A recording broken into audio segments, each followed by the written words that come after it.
So we are at Johnson Road. Rip out has started. The guys are in the roof there, so they're fixing the top of the roof, which apparently is done now.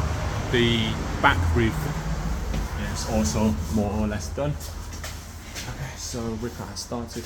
Carpet's gone. All the rubbish in here has been taken away.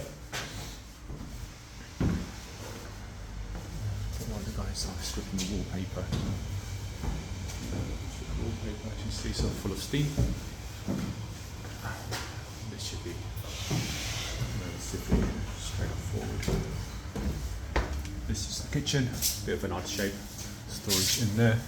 So we just need to investigate and see what that damp is, but otherwise it should be straightforward.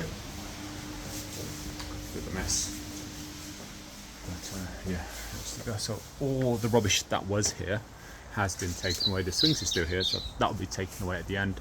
The shed would have to look at to see if it's secure. If it's not secure, then we'll dismantle that and take that away as well. The roof is being repaired. Flashing has been done.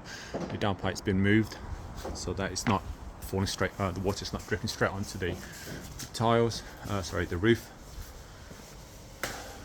Back in there. So the tenant that was here, I think they were stopped paying rent for about 6 months, I think, and they were evicted, but we've got them to agree to a repayment plan.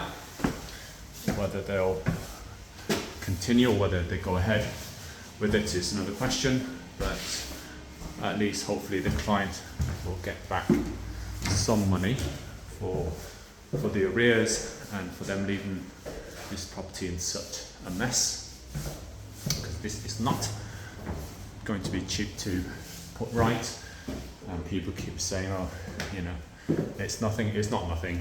This is going to cost a lot of money. I think it's in the region of 10 to 12k in total, plus the roof.